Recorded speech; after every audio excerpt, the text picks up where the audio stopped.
Welcome to Be Like Christ. Welcome to our Bible study. Today we're talking about Psalm 146. If you see our little dots on our PDF, they're almost all the way to the end of the third line, almost all the way full on our journey to Psalm 150.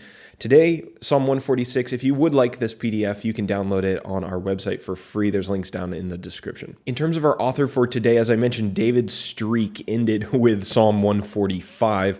And for Psalm 146, we don't know the author. We do have, I think, a New Testament reference here. The reason I say I think is I'm not sure if it's a direct quotation or just similar language, but similar language appears to one of the verses in Psalm 146 in Acts 4, verse 24. I just have one theme that we want to look at for 146, God's superiority as the eternal king in comparison to temporal earthly kings. And then one word to define as well, one we've seen before, it's the term Jacob. It appears in verse 5. Jacob was the grandson of Abraham and the son of Isaac. We read about him back in the book of Genesis. Jacob was the father of the 12 patriarchs, the men from whom the 12 tribes of Israel would take their name. Since he was the father of the nation of Israel, his name is sometimes used to refer to the nation of Israel collectively, so kind of like a synonym for Israel.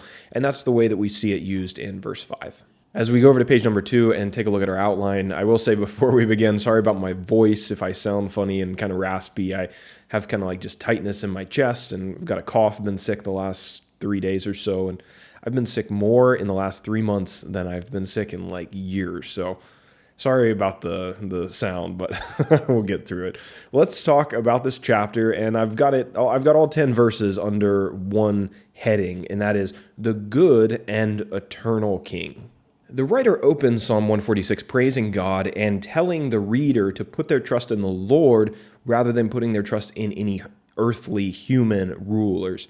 At least 2 reasons are given for this. Number 1, there's no salvation to be found in any of the princes of the earth. And number 2, all human leaders die, but God doesn't. Speaking of human rulers, the psalmist writes, quote, "When his breath departs, he returns to the earth. On that very day, his plans perish." We'll come back to that in our application section. It isn't just God's eternality that makes him superior to earthly rulers, but it's also the traits of his character and the extent of his power. The psalmist lists some of the admirable characteristics of God in verses 5 through 9, and I'll read those for you. I have 11 total listed out here, and some other people may break them down a little bit differently, but I've got them broken down into 11 traits or admirable things about God, his nature, his power. Number 1, God made the heavens and the earth and the seas and everything that lives in them. God is perfectly trustworthy. He gives justice to people who have been oppressed. He gives food to the hungry. He sets the captives free. He opens the eyes of the blind. You may be noticing some of the characteristics of Jesus in this chapter.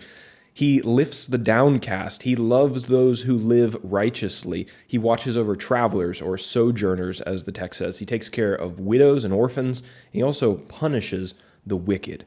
God's reign is going to last forever. This is the main point of Psalm 146. He has been king over every generation that has come before us, and he will be king over every generation that comes after us. So that's 146. It's all about God's superiority, both in the fact that he will be king forever and he's eternal, but also in the fact that his character, his nature, his virtues are superior to any human who could ever rule in any capacity.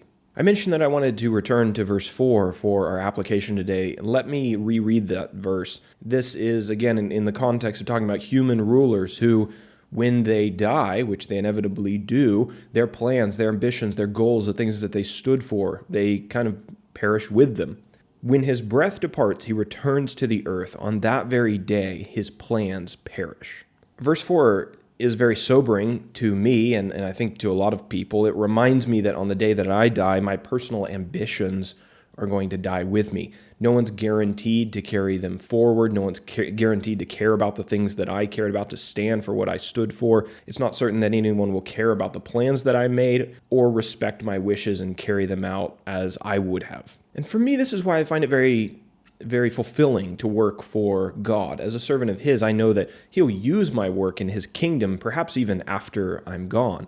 My work isn't just a pursuit of my personal ambitions, but it's wrapped up in his plan, hopefully, as long as I'm doing it faithfully, and His plan is the only one that's guaranteed to remain across the generations. It feels like I'm investing into something bigger than myself, something that's going to outlast me.